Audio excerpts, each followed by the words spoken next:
If you're creating a website and you want it to be converting and you want it to perform well, you have to keep these 4 things in mind: SEO, typography, color theory, and branding.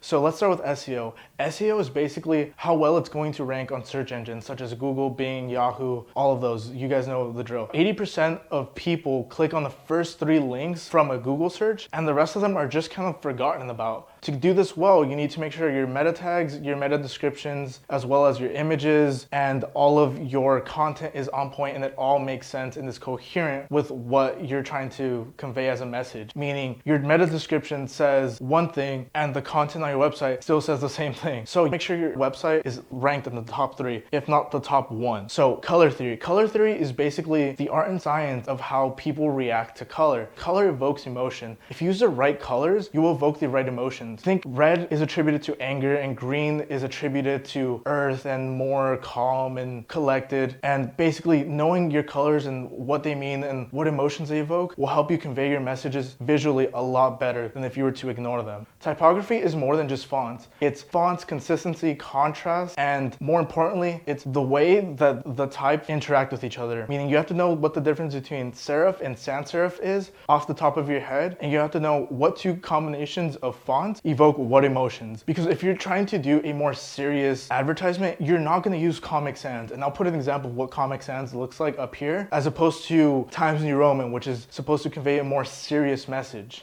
And the branding of your website basically means the way all of it fits together in terms of the bigger picture of your brand. Meaning, are you using the same colors, fonts, and conveying the same message on your website versus on your Instagram versus on your TikTok versus on your LinkedIn? And if the answer is yes, then you're doing a good job. But if the answer is no, you want to stop yourself right now and you want to go ahead and make sure your message is consistent all the way across, using the same colors, same fonts, same messaging. You want to make sure all of that's correct, because if not, it's going to make you look scattered. And if you look scattered and unorganized, people will perceive you that way. And if people perceive you that way, they're less likely to do business with you. So next time you're trying to build a website, keep all 4 of these things in mind.